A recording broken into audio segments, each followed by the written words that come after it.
NEET paper leak का मामला, NTA के अधिकारी तक पहुंची जांच।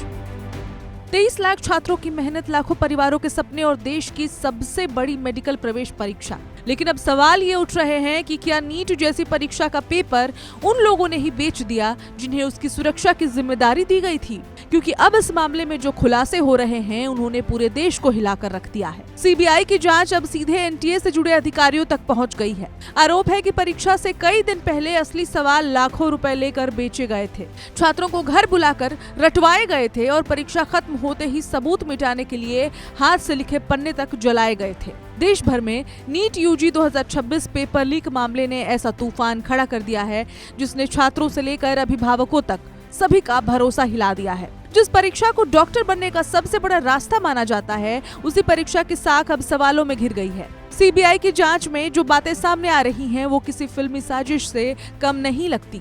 जांच एजेंसी के मुताबिक परीक्षा से कई दिन पहले ही असली पेपर चुनिंदा लोगों तक पहुंच चुका था। आरोप है कि इस पूरे नेटवर्क में एनटीए से जुड़े कुछ लोग भी शामिल थे।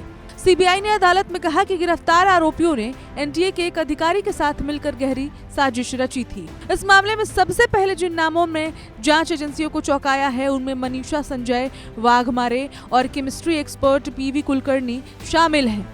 सीबीआई के मुताबिक मनीषा वाघमारे को 27 अप्रैल को ही परीक्षा के सवाल और उनके जवाब मिल गए थे, यानी परीक्षा से लगभग एक हफ्ता पहले। इसके बाद ये सवाल लाखों रुपए लेकर कुछ चुनिंदा लोगों को बेच दिए गए। अहमदनगर से गिरफ्तार आरोपी धनंजय लोखंडे और अन्य लोगों तक ये सवाल पहुंचाए गए। लेकिन कहानी यही खत्म नहीं होती। अब जांच में एक और बड़ा नाम सामने आया है, बायोलॉजी लेक्चरर मनीषा मांढरे।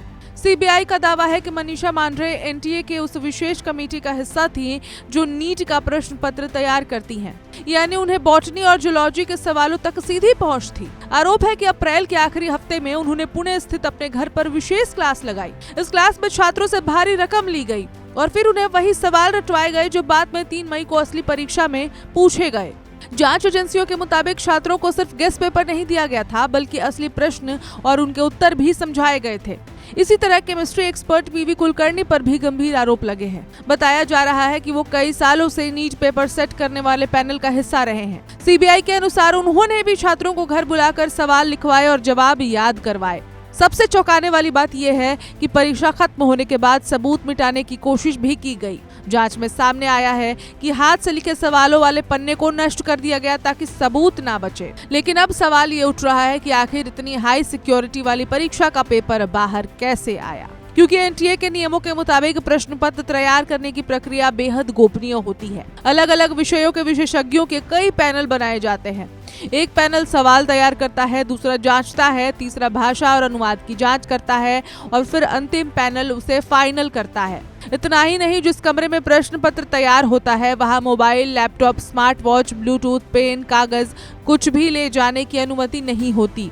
यहाँ तक कि विशेषज्ञों को खाली हाथ गहन जांच के बाद अंदर भेजा जाता है। फिर भी अगर पेपर लीक हुआ तो सवाल सीधे सिस्टम पर उठते हैं। सूत्रों के मुताबिक नीट 2026 की तैयारी जनवरी के आखिरी हफ्ते से शुरू हो गई थी। फरवरी के अंत तक प्रश्न पत्र तैयार करने की प्रक्रिया शुरू हो चुकी थी। 15 से 20 अप्रैल के बीच प्रिंटिंग प्रेस का काम पूरा हो चुका था। इसके बाद प्रश्न पत्रों को अलग अलग शहरों के बैंकों के लॉकर में सुरक्षित रखा गया। यानी पूरी प्रक्रिया लगभग 2.5 से 3 महीने तक चली और इसी दौरान कहीं न कहीं सिस्टम में सेंध लगाई गई। पूरे देश में यह परीक्षा 551 शहरों और 14 विदेशी केंद्रों पर आयोजित थी। करीब 23 लाख छात्रों ने इसमें हिस्सा लिया था। लाखों परिवारों ने अपने बच्चों के सपनों के लिए सालों तक मेहनत की, कोचिंग कराई, फीस भरी और उम्मीद लगाई कि मेहनत रंग लाएगी। लेकिन अब वही छात्र पूछ रहे हैं, अगर पेपर पहले से बिक रहा था तो हमारी मेहनत का क्या मतलब है?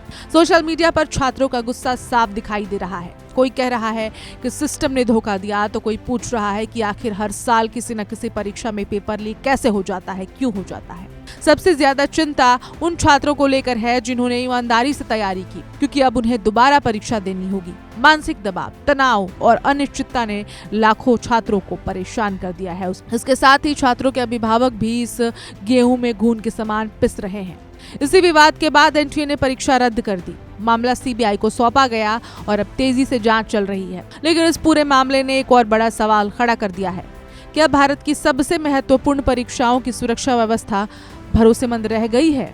क्योंकि अगर प्रश्न पत्र तैयार करने वाले पैनल तक जांच की आंच पहुंच रही है तो ये सिर्फ एक पेपर लीक नहीं बल्कि पूरे सिस्टम की विश्वसनीयता पर संकट है।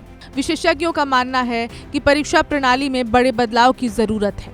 डिजिटल सिक्योरिटी, एनक्रिप्टेड ट्रांसमिशन, सीमित मानव हस्तक्षेप और जवाबदेही जैसे कदम अब बेहद जरूरी हो गए हैं।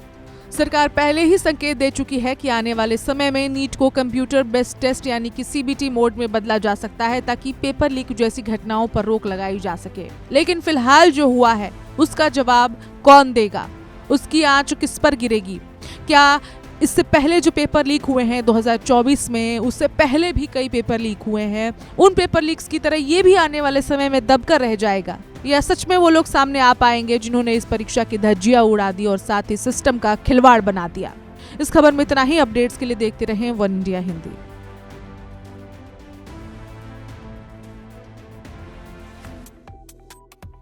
वन इंडिया को सब्सक्राइब करें और कोई भी अपडेट मिस ना करें। अभी वन इंडिया ऐप डाउनलोड करें।